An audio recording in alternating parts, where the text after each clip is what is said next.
अस्सलाम वालेकुम दोस्तों, अज माशाल्लाह नाज प्रोडक्शन में असांजी रिकॉर्डिंग स्टार्ट थी चुकी है। अज वोकल है, कुछ गीतन जी, कुछ रियल है, कुछ म्यूजिक ठहे थी। सुनील साहब असां सां गॾु आहे, बिल्कुल है, बिल्कुल। स्टोरी जो मालिक। अस्सलाम वालेकुम। अख्तियार बख्शी साहब मूंसां गॾु आहे, फयाज़ साईं, आमिर साईं, नदीम इकबाल साहब, सुहिणो नाम माण्हू गुलाम शबीर जमाली साहब। तो दुआ कजो दोस्तों, इंशाल्लाह ही बेहतर असांजो एल्बम ईद ते जेको रिलीज थींदो। असां सभिनी महिनत कई आहे, असांजी कोशिश इहा आहे त हर एल्बम ते असां महिनत कयूं, चेंज ॾियूं। सो हिन दफ़े इलाही असां महिनत कई आहे। नदीम साहब मूसीकार आहे साईं, अल्लाह करे हिन में बरकत अचे। कहिड़ी कंपनी में ईंदो? SM production. समर अली। जी जी, ईअं सम्झो। अस्सलाम वालेकुम दोस्तों, अज माशाल्लाह नाज प्रोडक्शन में असांजी रिकॉर्डिंग स्टार्ट थी चुकी है। अज वोकल है, कुछ गीतन जी, कुछ रियल है, कुछ म्यूजिक ठहे थी। सुनील साहब असां सां गॾु आहे, बिल्कुल है, बिल्कुल। स्टोरी जो मालिक। अस्सलाम वालेकुम। अख्तियार बख्शी साहब मूंसां गॾु आहे, फयाज़ साईं, आमिर साईं, नदीम इकबाल साहब, सुहिणो नाम माण्हू गुलाम शबीर जमाली साहब।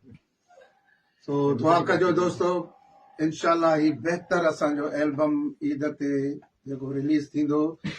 असां सभिनी महिनत कई आहे, असांजी कोशिश इहा आहे त हर एल्बम ते असां महिनत कयूं, चेंज ॾियूं। सो हिन दफ़े इलाही असां महिनत कई आहे।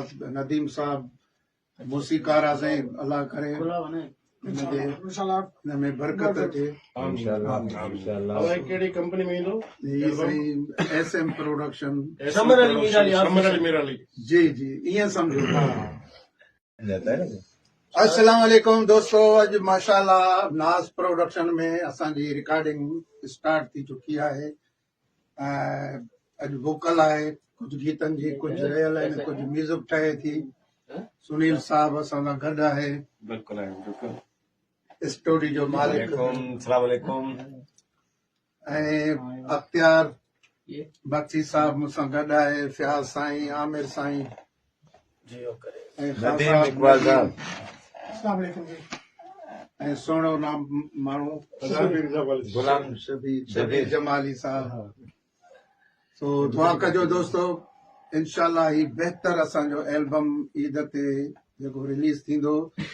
असां सभिनी महिनत कई आहे, असांजी कोशिश इहा आहे त हर एल्बम ते असां महिनत कयूं, चेंज ॾियूं।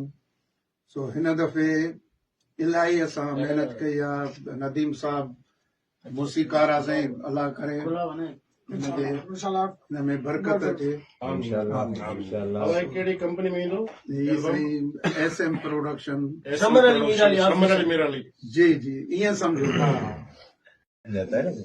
अस्सलाम वालेकुम दोस्तों, अज माशाल्लाह नाज प्रोडक्शन में असांजी रिकॉर्डिंग स्टार्ट थी चुकी है। अज वोकल है, कुछ गीतन जी, कुछ रियल है, कुछ म्यूजिक ठहे थी। सुनील साहब असां सां गॾु आहे, बिल्कुल है, बिल्कुल। स्टोरी जो मालिक। अस्सलाम वालेकुम। अख्तियार बख्शी साहब मूंसां गॾु आहे, फयाज़ साईं, आमिर साईं, नदीम इकबाल साहब, सुहिणो नाम माण्हू गुलाम शबीर जमाली साहब। तो दुआ कजो दोस्तों, इंशाल्लाह ही बेहतर असांजो एल्बम ईद ते जेको रिलीज थींदो। असां सभिनी महिनत कई आहे, असांजी कोशिश इहा आहे त हर एल्बम ते असां महिनत कयूं, चेंज ॾियूं। सो हिन दफ़े इलाही असां महिनत कई आहे। नदीम साहब मूसीकार आहे साईं, अल्लाह करे हिन में बरकत अचे अलाए कहिड़ी कंपनी में ईंदो ही साईं SM प्रोडक्शन समर अली मीर अली जी जी ईअं सम्झो